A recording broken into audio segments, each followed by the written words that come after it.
Welcome to this deep dive. We're looking at those often overlooked gears turning the global economy.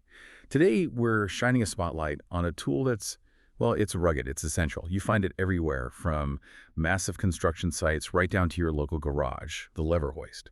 You might not think about them much, but these things, these workhorses, they're really driving productivity across so many industries. Our mission today, to unpack the global lever hoist market, we'll look at, what they are, why they're so important, and where this market is actually heading. And we're pulling insights from our source for this, the Global Lever Hoist Market Growth and Trends report from Cognitive Market Research. Yeah, it's pretty fascinating actually how a device that seems so simple, right? A lever hoist, Mhm. how it represents such a, well, significant and growing slice of the global industrial picture. And the data really shows it's not just about the huge machinery, it's about precision, it's about portability, and crucially safety. And the numbers, they really tell a story of this sort of quiet but pretty powerful expansion. According to Cognitive Market Research, this market was already doing, what, about $1.03 billion back in 2021? That's right, and it grew pretty fast to $1.27 billion by 2025. And the projection, by 2033, it's expected to hit a total value of $1.91 billion. That's growing at a steady compound annual growth rate, a CAGR of 5.32%. So what does this steady climb actually mean for you, for the industries using these tools, and, well, the wider global economy? Let's unpack this. Okay, yeah, let's start with the basics for anyone who maybe hasn't used one. What exactly is a lever hoist, and where do you typically see them? Right.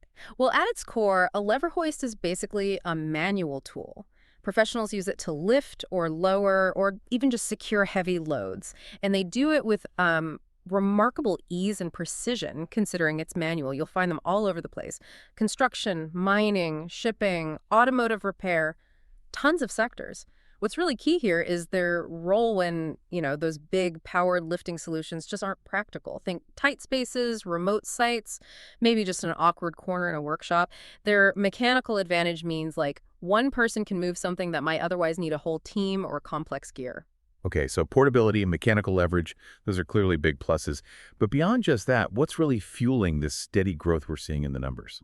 Well, if you connect it to the bigger picture, the growth is definitely powered by just broad industrial expansion and a rising demand for lifting gear you can actually carry around easily, portable stuff, and of course more construction happening, especially seeing a lot of activity in emerging markets. But that's not quite the whole story. Right, you said earlier it's a bit more nuanced than just, more buildings are going up. So what else is pushing companies to invest in these, well, seemingly simple tools? Is it regulations, maybe? Something else? Yeah, you kind of hit on it there. While new infrastructure is definitely part of it, what's really driving things are evolving industrial safety rules and also that constant push for worker efficiency. Companies are under pressure. Hmm. They're upgrading from older, sometimes frankly risky manual pulley systems to modern lever hoists because these newer models, they almost force compliance with stricter global safety standards. They're designed to cut down on human error, which is just critical in high-risk zones where one slip-up could be disastrous. Okay. So it's not just about lifting the load, it's lifting it safer and smarter to meet these new benchmarks. What does smarter even mean for a manual tool like this, though? Exactly. Smarter means manufacturers are putting serious investment into things like more durable materials, making them more compact, and crucially, integrating safety features right into the tool. We're talking about things like built-in load limiters, so you can't overload it, or anti-slip mechanisms for the chain, even just better ergonomic designs, to reduce worker fatigue and strain. So they're not just basic lifters anymore, they're becoming quite sophisticated bits of kit, engineered for both output and safety. That makes sense. So that gives us the global picture, the why behind the growth. Now let's maybe zoom in a bit on the regions, because this growth, it isn't happening evenly everywhere, is it? Where are we seeing the biggest shifts, the strongest expansion for these hoists? Good question. Let's kick off with North America. It's a big market already, expected to grow to over $500 million by 2033. That's up from just under 300 million back in 2021. Now, the US predictably holds the lion's share of the sales there, but what's really interesting is the rate of growth, the acceleration we're seeing in Canada and Mexico.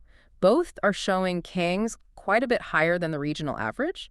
That points to maybe new industrial pushes or specific big projects. Mexico, for instance, is projected to add something like over $30 million to its market size by 2033. Pretty significant. Okay, so North America is solid with some interesting faster growth pockets. Let's cross the Atlantic.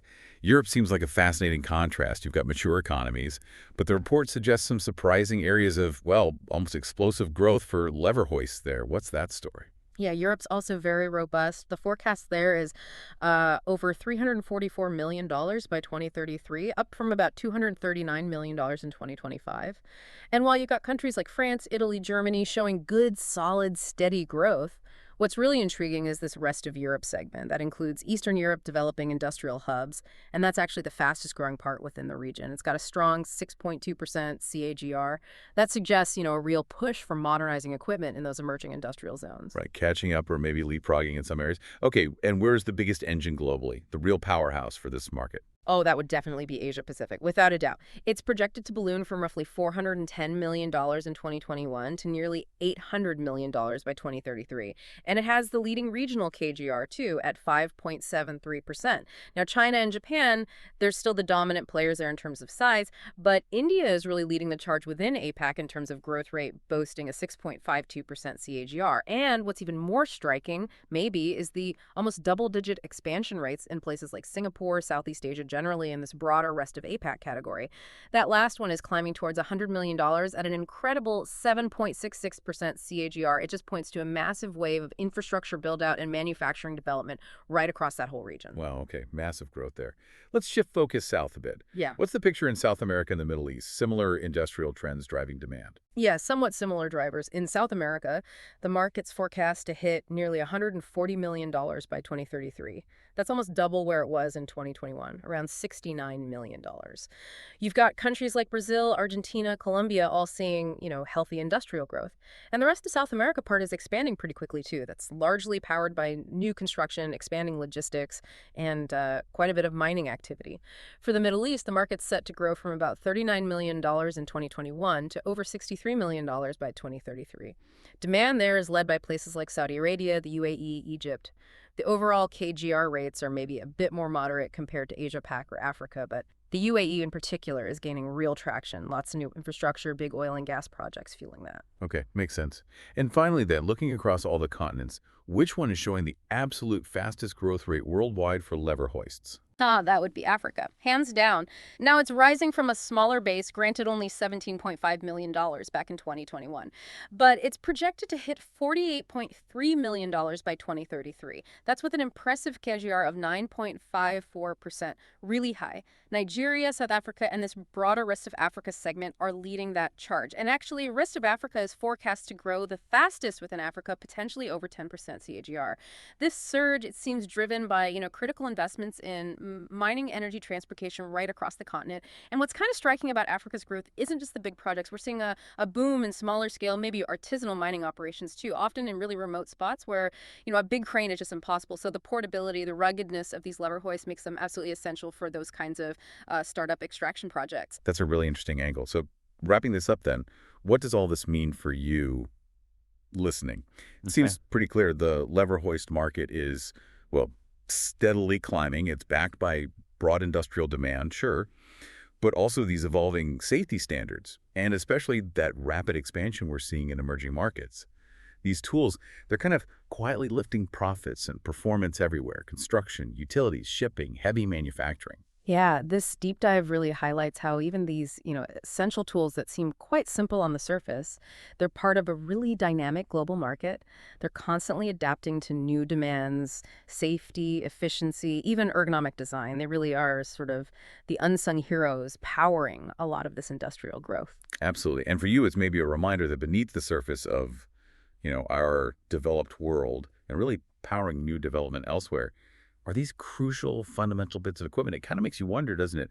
What other overlooked tools or maybe quiet tech innovations are out there just silently driving massive economic growth and industrial change that we hardly ever stop to consider? Welcome to the Deep Dive. Today, we're really getting into a piece of equipment that's often overlooked but totally essential: the lever hoist. It's not just about lifting heavy stuff. It's about doing it safely, precisely, often in, well, pretty tough spots. Exactly. And we're basing this deep dive on some solid research, a report from Cognitive Market Research looking at trends, growth, and challenges in the lever hoist market. Right. Our goal here is to uncover what's really driving this market, the surprising factors, the hurdles it's facing, and some, frankly, fascinating innovations. It's more dynamic than you might think. Okay, let's unpack that. An unsung hero seems about right. These hoists are vital in sectors like construction, shipbuilding, mining. Heavy manufacturing, too. Yeah, heavy manufacturing. And think about all the infrastructure growth, especially in developing economies. These simple tools are often right there. And they work so well because of their unique points. They're portable, adaptable in tight spaces or remote locations, and crucially, they don't need power. No plug needed. Right. They can lift vertically, horizontally, places where powered gear just can't go. Plus, there's the whole safety angle. Ah, yes, ergonomics and safety. Definitely. They reduce physical strain, lower injury risk from manual handling. So they're key for efficiency and for meeting safety rules. It's about keeping people safe on the job. So incredibly versatile, foundational tools, but nothing's without its challenges, right? What headwinds are they facing? Especially with automation becoming so big. Good question. Look, manual hoists need physical effort. That's just a fact. And they have limits on capacity, especially for really big, fast jobs. Operator fatigue, that can be an issue on long shifts. Makes sense. But here's a really interesting and serious challenge.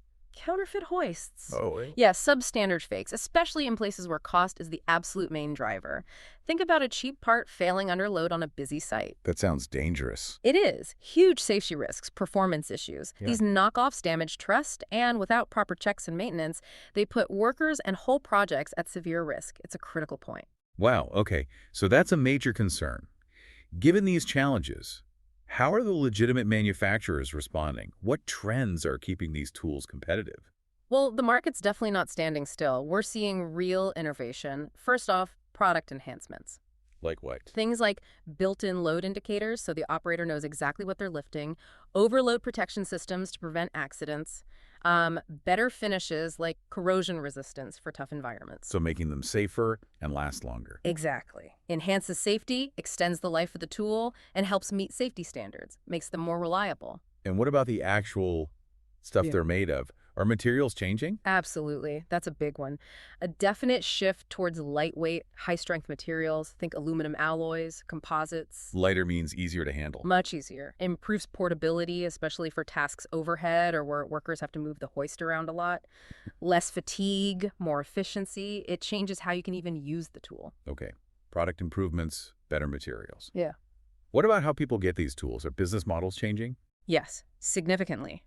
The rise of rental models and something called tool as a service, or TASIS. Tool as a service. Yeah.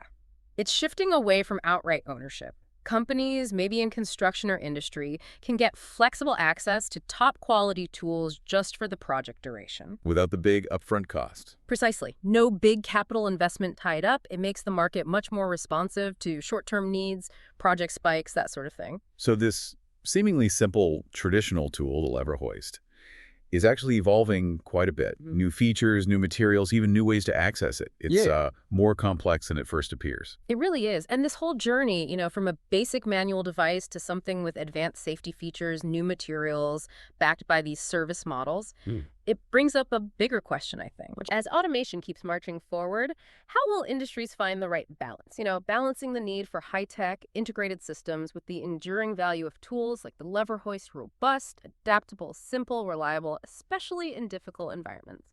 It's something to think about, isn't it? Shows how foundational tech can stick around and adapt.